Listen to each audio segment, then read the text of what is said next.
Talking in normalcy. Two things here today. Rich Hoovendick is back. And the Key Club is back in the high school. So we will start the meeting by letting the Key Club come up and introduce themselves and tell us about their future, I guess. And just so everybody knows, this is 2 of the 3 of our scholarship winners. So come on up.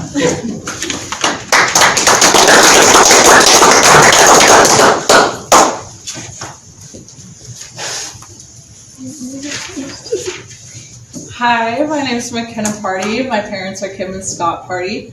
Throughout high school, I've been involved in Key Club, Science Club, golf, basketball, show choir, concert choir.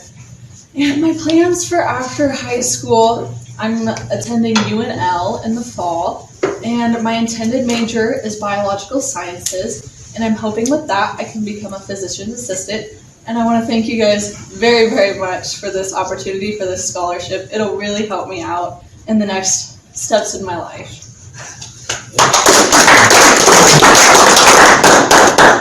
I'm Riley Kritsky Pangborn. My parents are Mark Pangborn and Corinne Kritsky. I've been involved in pretty much everything at Beatrice High School. So I'm the NHS president, I'm in student council, science club, Key Club, Hope Squad, softball, I was in basketball, I'm in track, pretty much everything else. So my plans after high school are to attend Nebraska Wesleyan in Lincoln. I'm studying biology, and then I'm going on to, hopefully, to UNMC to study pediatrics. So I could really use the help in the scholarship, so thank you so much, because I'm really going to need it.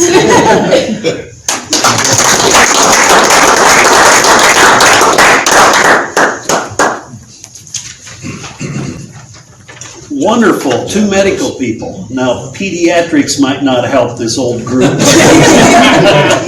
but medical people do. So, and thanks, Jason, for coming back. Really appreciate it, and glad that we can take one more step to going back to where we used to be. Does anybody have anything for the cause? We are going to have an officers meeting next Tuesday here at noon, so plan on that. Next month is membership month, so we'll discuss that some at the meeting on Tuesday. So maybe we'll look at pushing membership. I don't know if we're too early for that yet or not. The district is looking for a lieutenant governor. An invitation is out to all. If someone would want to be a lieutenant governor, give it some thought and we'll run it up the chain. I don't think the requirements are that tough right now. So. Just a warm body. Right, Paul? I survived it. Okay, if there's nothing else, Russ. John, I think you should also announce the name of the other scholarship winner that was unable to be here today. Okay, since you're on the education committee, Ross, I'll let you do that. I think it's Emily Russell. Emily Rempel. Rempel. Okay, yeah, I'm sorry.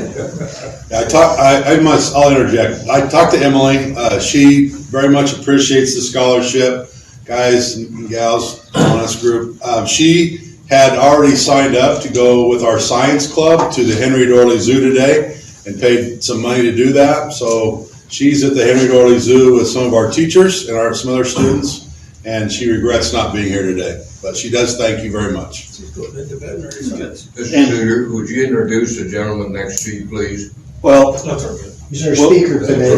Speaker. Well, introduce him. And we'll introduce him. Russ. Could you reiterate, we got a board meeting next week? Next Tuesday, yes. And next, our program next week is it's going to be a budget meeting. So we won't have a speaker, but we'll have a budget meeting. And we'll talk. we'll talk about our 100-year project too at that time, and try to proceed with that. So, anything else? Okay, Amber will introduce that guy sitting over there. All right, I got a piece of this, go up.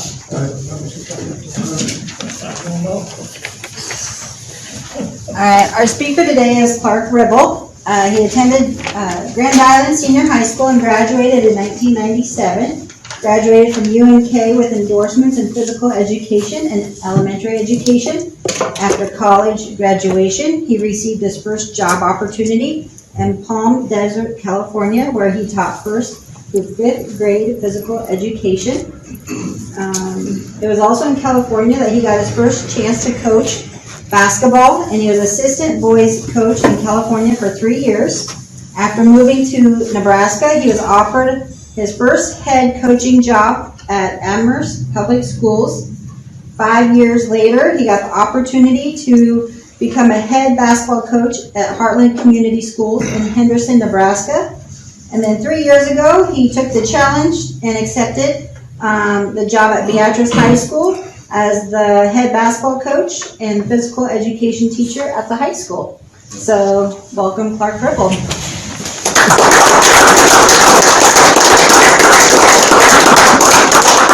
Thank you.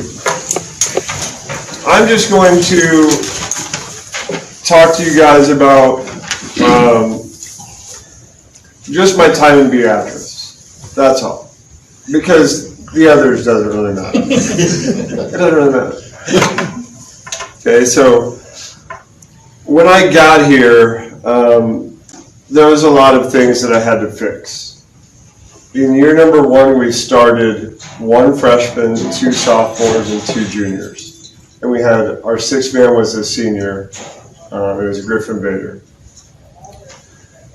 So just by the pure physicality of the game, we weren't going to be very successful, starting young kids like that. But somehow, we won 6 games. And I don't know how we did it, because I look back and I'm like, God, we probably shouldn't have beat them, or we shouldn't have beat them, but we did. We found a way to win 6 games. But I would say more importantly, things that were needing attention from me were our youth program. That's number 1. Our high school skills, our kids weren't at a level where we could win a lot of games yet. One thing that was a little different was the community was unsure if they should get behind us or not, because they didn't know me. Okay? And that's okay. You shouldn't just jump in and trust the first person who you see. You need to see what they're all about first. The people who did believe is our administration. I had their unwavering support from day 1. So our superintendent, who came the first year that I was here, Suter, Mr. Randall, Mr. Voigt also came the first year that I was here. They allowed me to make the decisions that I needed to make for us to move forward with our basketball program. So a few things that we did a lot of things. Number 1 thing that I did is I got the right assistant coaches on our staff. Every assistant coach we have now, and we have a lot of them, we have 8 of them, okay? But I can't do it by myself. Every one of them has deep ties to Beatrice basketball. 7 of them played for Beatrice, and Jim Edwards was a coach here for 20 years. So they all understand how important Beatrice basketball is to them, and is to our community, and is to our school. So that was the number 1 thing I had to do first. We also gave our youth extraordinary opportunities to play basketball. And what that looks like for us is we have camps, we have leagues, we have open gym, We take our youth to tournaments. We just give them a lot of opportunities to play basketball throughout the year. And if they take it, great. If they don't, that's fine too. Because we'll talk about other sports later. But if our kids are available, I want them to have something to do with basketball. If they're not, if they're playing baseball or something else, then that's fine. But we had to give them extreme opportunities to play basketball.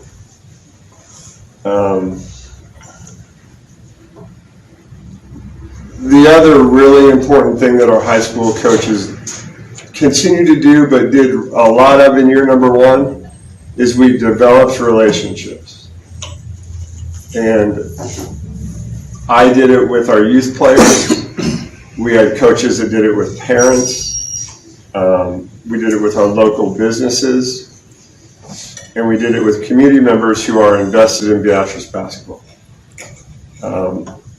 There's just things that, okay, so I'll give you an example.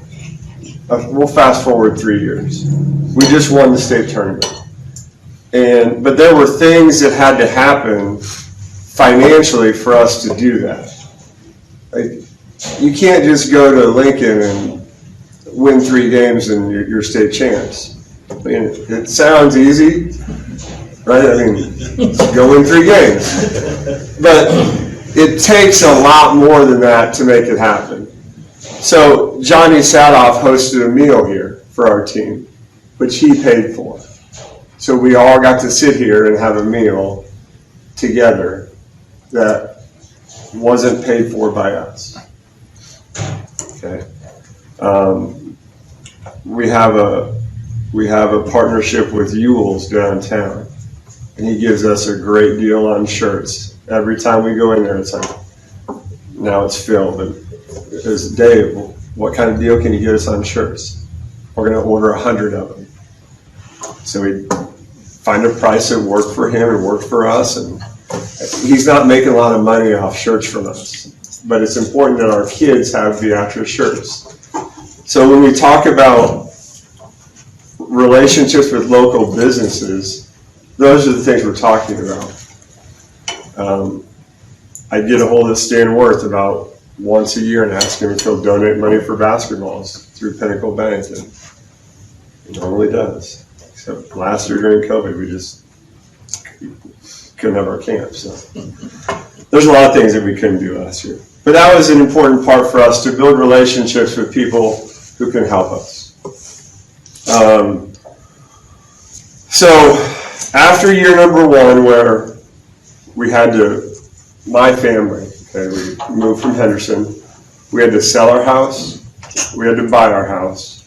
I had to get to know Beatrice, had to get to know our players, our administrators, our students, had to figure out what I was going to do for my job. Because like, there was just a lot in year number one that you just don't know until you're in it. So we lost a lot. We learned a lot. So what we did is we gave our high school players opportunities that summer in between year number one and year number two to play a lot. And it's my opinion that that's where we won the state tournament. So that summer we went and played 45 games. Went to tournaments, we went to team camps, we went to summer leagues, we went all over the place. And almost all of our players who played in the state tournament this year went to all of that stuff. And we went 43-2 that summer.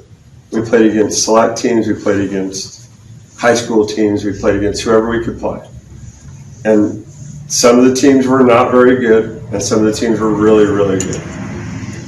And our kids figured out how to win games playing that many games. And sometimes we play 6 games in a weekend, and it was a lot. It was taxing, but it was something that we had to do.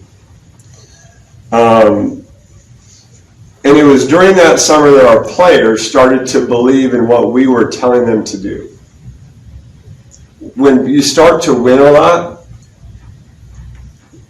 things just start to happen. And it was a year later. but we'll get there. So our kids started to believe that what we were doing was the right thing. We had many, many brave conversations with our players, and I would tell our kids, this is a shot you can shoot, or this is a shot you can't shoot. So I don't want there to be any confusion during the game whether this kid can shoot this shot. So that is determined well before he's in that moment in a game. And so, like, I had kids that I wanted them to shoot more, but they weren't comfortable doing it. So then I just told them, don't shoot that shot. So here's an example. Jace Pethod, one of my favorite players that I've ever coached. He wasn't comfortable shooting three-pointers during games. And so I just told Jace, just drive left-handed and go get layups. So instead of telling him don't shoot, I just tell him what to do. Go drive it. Drive it left-handed, go get a layup. So then when he gets in the game and he's open at the three-point line, he doesn't think, does coach want me to shoot it or not? No, I told him what I wanted him to do, and he just goes and does it. So we had those, another kid, another short story I'll tell you. Bryant Juergens was a reserve player as a sophomore, was a JV player as a junior, and was our seventh man this year as a senior. Bryant is not a great dribbler. Not great. And so, but there are times where you have to dribble. So I told Bryant, I said, Bryant, you have a 3 dribble max rule. If you ever dribble more than 3 times, I said, you're going to come out. And it's okay, like that's Bryant. Bryant is not Elliott. And Bryant's not Caden. Bryant's Bryant, and he has different rules. And it's okay. He needs different rules. He can't dribble too much. So we go over these things a lot in practice and in meetings and things like that. So I'll fast forward to the state final. We were down by 3 points with 25 seconds left. And Bennett got a deflection. They have the ball. They're up 3 points. We're screwed. Like, this is not a good place to be. Down 3, 25 seconds. We don't have the ball. Like, crap, this is not good. But we don't foul. Like, normally a team would foul. Bennett deflects the ball. Bryant Juergens is in the game with 25 seconds left. He grabs the ball, he steals it, and he flips it to Elliott. So, like, when we tell Bryant, don't dribble, he didn't dribble. In the highest stress moment of his high school career, he fell back on what we had told him 20 times. Bryant, don't dribble. Get the ball down. And then we'll talk about the rest later. But that's what we do. We talk with our kids a lot about what they can do. Not what they can't do. So I don't want them to play in fear, but what they can do. And I also have those conversations with our coaches about what I want them to do and what I don't want them to do. Because it can be confusing for a player to hear me say something and then another coach say something different. So those conversations have to be had also. Another thing we did is we developed our core values. And those are just things that we anchor ourselves to when things are going well or not so well. And when these 3 things happen, usually good things happen. Usually. And our core values are toughness, unity, and competition. And I'm just going to talk about toughness. I won't talk about the other 2. But, okay, so living in Beatrice, we have to be tougher.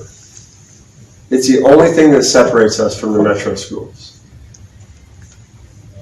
When we played against Elkhorn High in the state final, they were 6'6", 6'6", 6'5", 6'5", 6'2". We can't compete with that size and athleticism. Can't do it. So we had to be tougher. And so we have really hard practices. And you know what? Anytime you guys want to come and watch, you can. We don't hide anything. Okay? But that's why we won the state tournament, is because we're tougher. We were able to get better shots than Elkhorn was. And we stayed in the moment. And that might not mean anything to you guys, but we talk about it a lot. But our willingness to dive on loose balls. So we beat Mount Michael in the first round, and I don't know how long it's been since we beat Mount Michael, but we hadn't done it since I've been here. And there was a dad, a Mount Michael dad, who came up to me after the game. And I didn't know this guy from anybody. He had 2 little kids, probably maybe late elementary or junior high, middle school age kids. And he said, "You did a great job coaching your team today." And I said, "Our players just put the ball in the basket. I don't know what I did."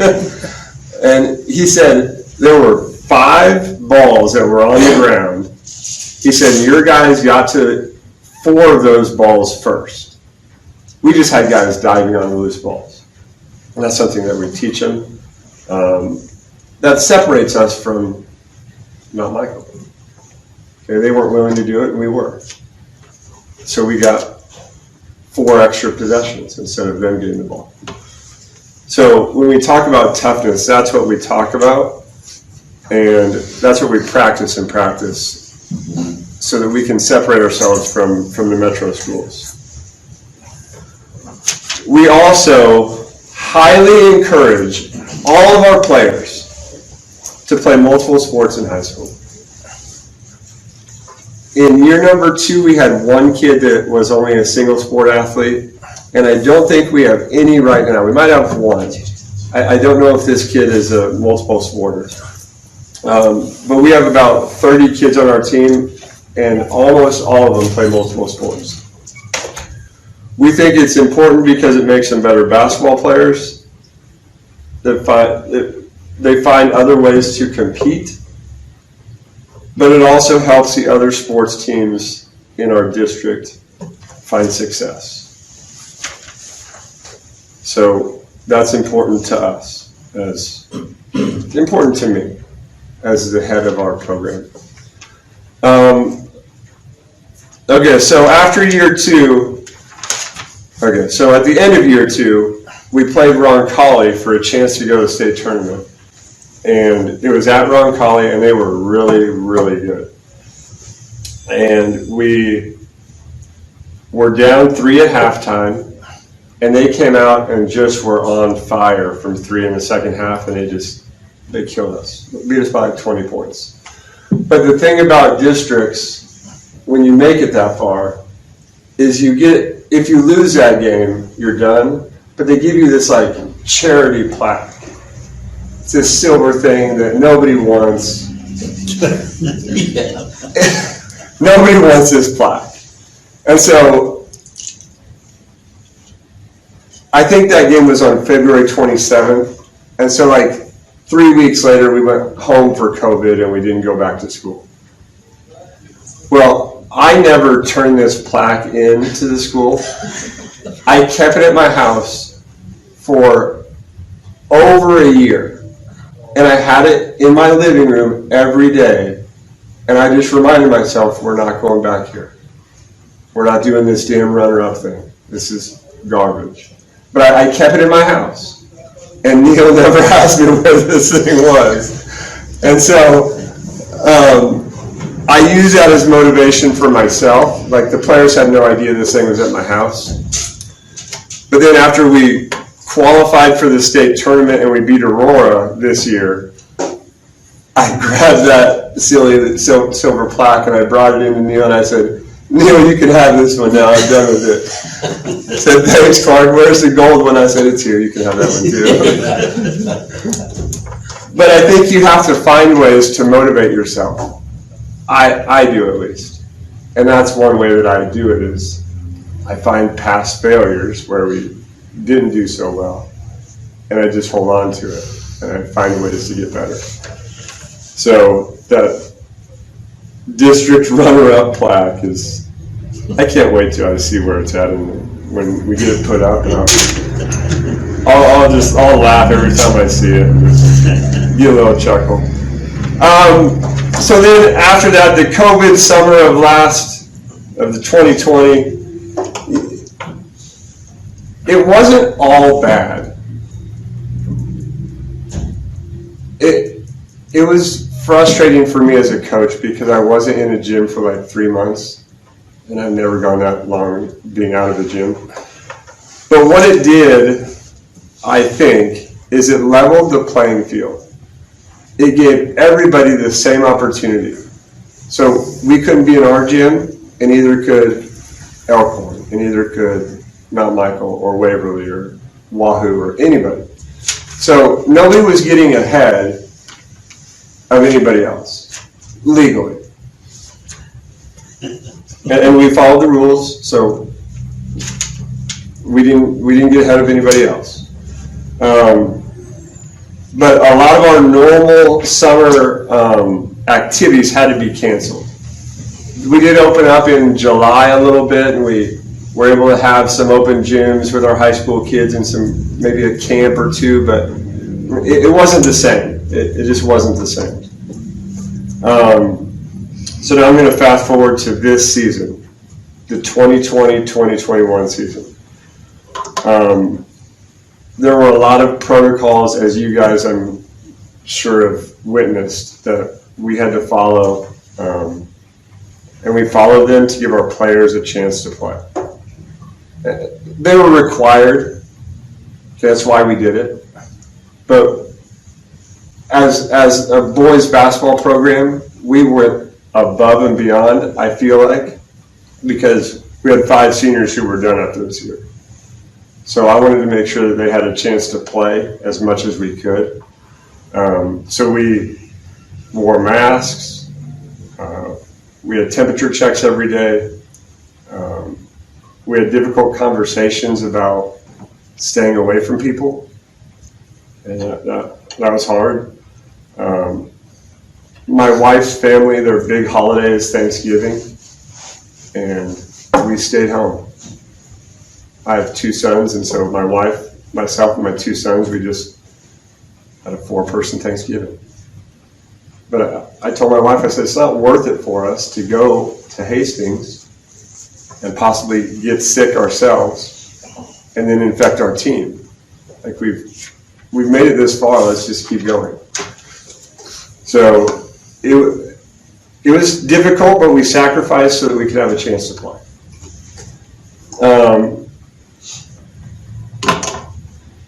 Our first game was against Nebraska City, and we had 3 weeks of practice from when the season started till we played Nebraska City.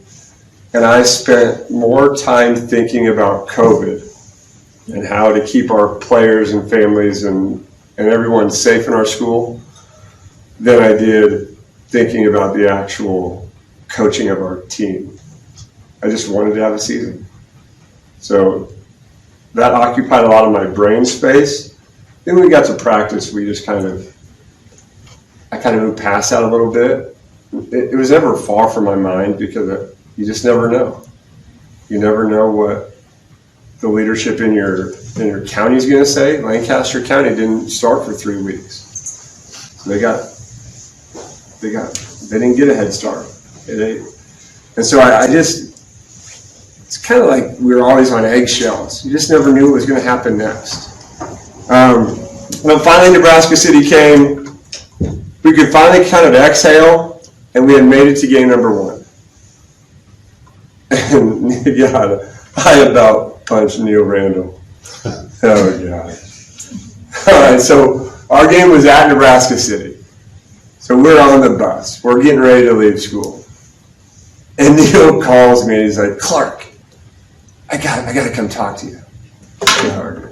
And like we're pulling out of the school.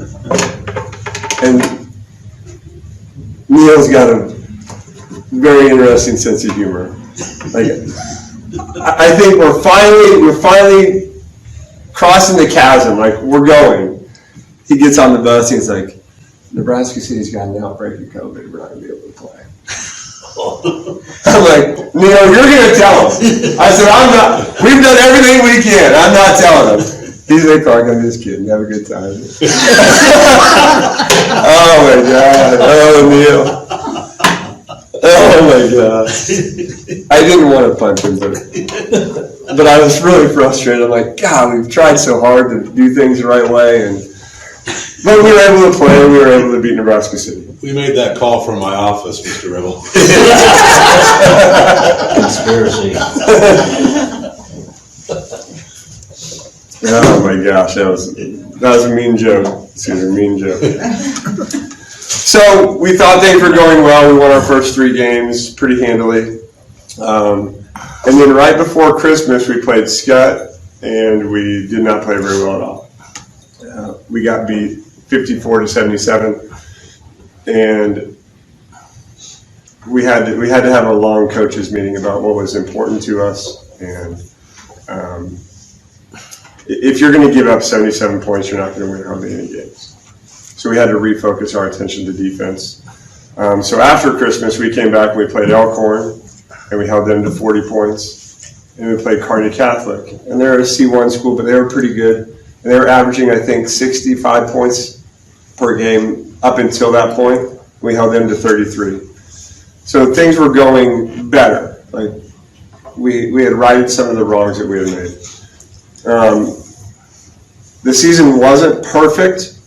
It was not perfect, but we learned some lessons along the way. We continue to improve. Kind of in the middle, January-ish, we rounded off 7 straight wins. And then we learned again. We lost to Norris, and they were better than us that night. And then the cold snap happened. Of course it does. We live in Nebraska. So we played Norris on February 2nd. We didn't play for another 2 weeks. We had a game scheduled, but it got postponed. We had another game scheduled, but it got canceled. So then we ended up beating Wahoo and Waverly back-to-back 2 weeks after we had lost to Norris. And players made a very difficult decision. Very, very difficult. So the coldest day on record was Monday. I don't know the date. It doesn't matter. But we didn't have school that day, and we weren't allowed to have practice, which was fine. It probably wasn't safe for us to have practice. The next day was like either the next coldest day in the history of the world or the second coldest day in the history of the world. I don't know, but it was freezing. But what Jason Alexander did and Wahoo's AD is they decided it was important for us to play. And we were actually supposed to go up there, but they had a girls sub-district game in Wahoo. So they came down and played us here. And what happened is, it was a close game the whole way. We were down by 1 with 12 seconds left, and Elliott got the ball. We got a switch. Elliott made a shot with about 4 seconds to go. So we're up by 1, and Wahoo comes down, misses a shot at the buzzer, allows us to win a game, which was huge for us. And then we played Waverly, who was really, really good, and we just crushed them. Beat them by like 25 points. It was never a game. So then we're like, God, we're all right. We can do this. Yeah, it's something else, man, how this all works out. So then we go play Nebraska City. Districts in Norris. And so districts in basketball in Class B don't really mean a whole lot until you get to district finals. But like, with us beating Wahoo and beating Waverly, our kids were pretty confident at that point. And then we go to Norris or play Nebraska City, and we get down by 13 points in the first half, which should never happen, but it did. We ended up tying it with about a minute to go, and Nebraska City came down with about 6 seconds left, made a pass to a kid who made a layup, and they ended up beating us by 2. And it was at that point where I was frustrated. I told our kids, either we have a great practice tomorrow, or you guys are just going to mail it in and the season will be over. And our seniors weren't ready to be done yet. They just weren't ready. And so we ended up having 5 great days of practice leading up to our game against Aurora on Saturday for the district final. We beat Aurora, beat them by 3, and which qualified us for the state tournament. So then, God, it's interesting. So we played on Saturday. We don't play in the state tournament until the next Wednesday. So we have like 10 days to try and figure out, number one, who we're going to play, what time we're going to play, and then like how the heck to beat them. So we ended up playing Mount Michael in the first round, and I'm just a little different in how I think about things. And some coaches will tell you they never read anything. I read about everything. And there was a poll on Twitter. If Twitter means something to you, it probably shouldn't. Anyway, there were 4 teams that were listed who this media guy thought could win the state tournament in Class B. And so then he wanted people to vote on which one was going to win the Class B state tournament. And I know the 4 teams, but we weren't one of them. And so it pissed me off. And I wanted to like reply, but I said, you know they're 8 teams, right? I didn't say anything then. I just kept my mouth shut. But our kids, what happened was our kids believed. Our kids believed. So we ended up playing Mount Michael, and we beat them by 10, 49-39. And then we ended up playing Waverly in the second round, who beat Scott. And Waverly was another team that wasn't on the list. They weren't in the 4 teams that were being voted for. But we were confident we could beat Waverly. They gave us a game that was a 2-point game with about 2 minutes to go, and then we had a kid make 8 free throws in a row, and game over. Beat them 41-29.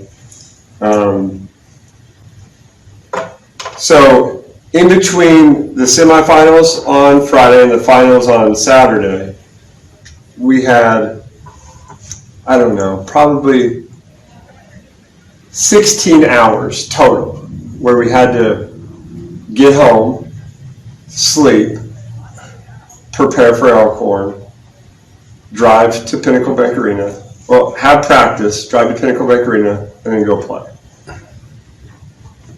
Roughly 16 hours.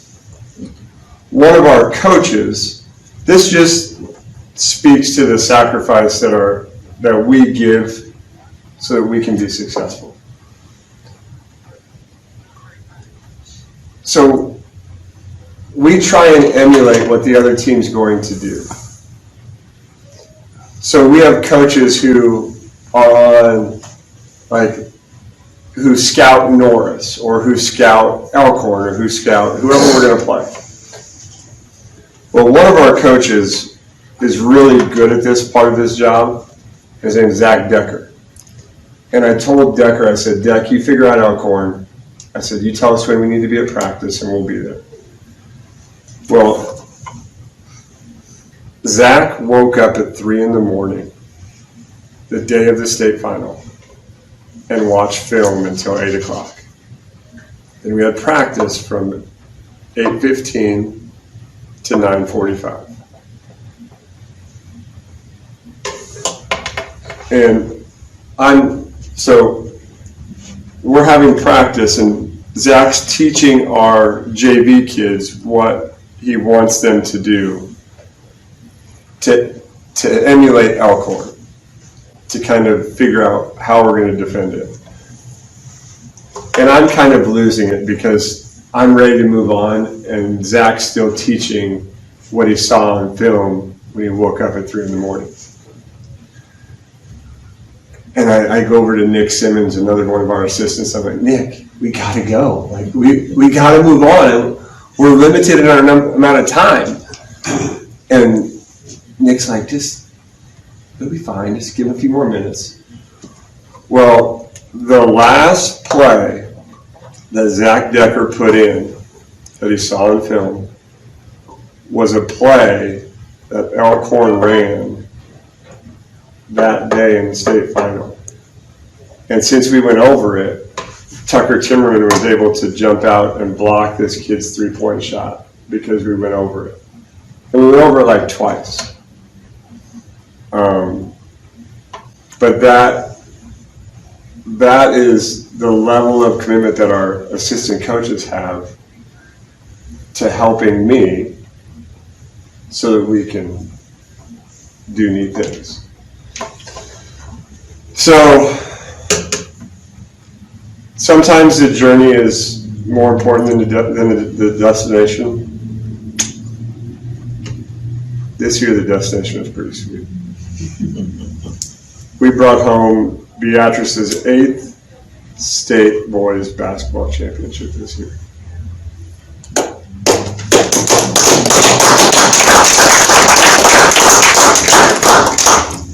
I was talking with Amber, and I said that as I navigated my first 3 years in Beatrice, it didn't seem like we were progressing quickly enough, right?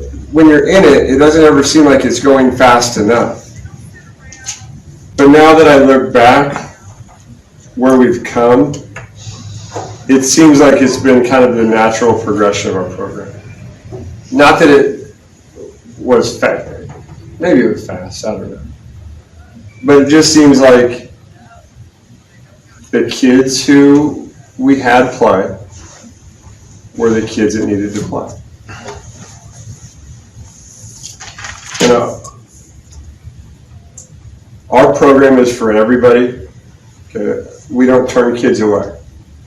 But there are kids who choose not to play for a variety of reasons. And that kind of hurts me because we invest a lot of time in these kids. But I think we got the right ones.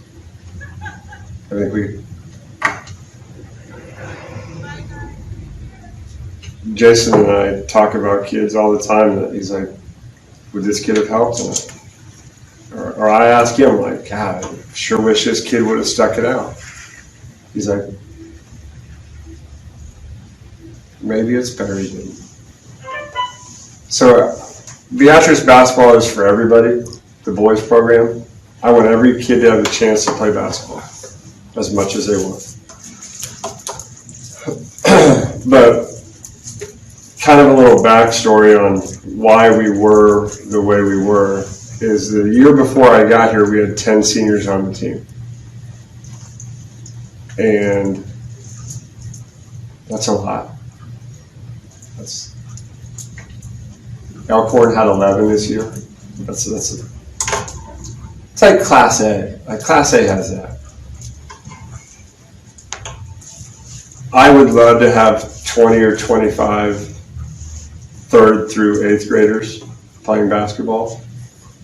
At some point, they start to weed themselves out. And it's just part of it. You can't have 20 seniors on your team. Works in football, does not work in basketball.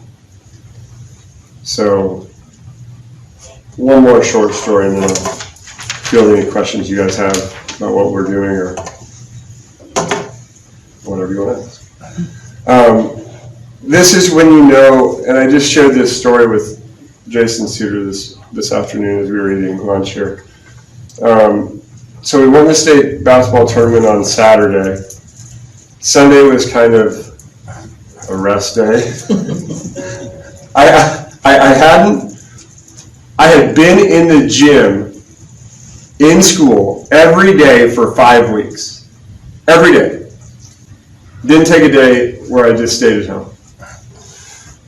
So on Sunday, I got a text message from one of our players, a sophomore player. And he said, "Coach, can I get in the gym tomorrow morning at 7? Sure. Sure. So me and this kid met 3 days that week at 7 in the morning at our gym so he could get better. And he's got a chance to help us next year, and for sure the year after that. But those are the kind of impacts we're trying to make with kids. We want them to want to get better and to reach out to us so that we can help them. That's all I have. Quick questions? Go ahead. I was fortunate enough to be able to watch every game you had at home anyway. Where do you think the turning point was? Because early on when you played Elkhorn the first time, I told my brother he couldn't go to the games. I said, Beatrice has a chance to be really good or not. Where do you think the key was? The one thing. I think, okay, I'm going to give you two. I think us beating Kearney Catholic, holding them to 33 points was important for us. I also think that losing to Nebraska City was critical, so that we weren't too high going into district finals. I didn't want to lose, but I think it was important that our kids understand that, like, you're not untouchable because you've won 2 games this year. I found your comments at the state tournament about being the underdog interesting. Can you share with this group kind of why you like being the underdog? Yeah, because there's no pressure. What I said is, I love being the dog, I love being the underdog. You just get to go prove people wrong. And I think that's why Mount Michael didn't beat us, is because they thought that they were better than us. And we never went into a game thinking that, any of our games. But I think that overconfidence can bite you sometimes. Bit us against Nebraska City. But I enjoy going in and just, so New Shell, Nebraska, we have a parent who's in that group who films games and televises them. And they have a room at Pinnacle Bank where they can all kind of sit and talk about who they think is going to win and things like that. He said that people in that room gave you about a 1% chance to win it all. And so, I mean, you just, see, the thing is these people don't watch our practices. And we don't watch other people's practices either. But our kids and coaches care a lot. And when you go in as an underdog, no one expects you to do anything. So you can just go play free.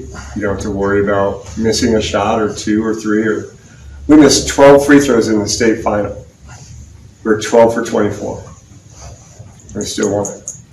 Because we didn't feel the pressure that I think Elkhorn felt. So now maybe it'll be flipped. But I think now we've got a target on our back a little bit, but that's okay.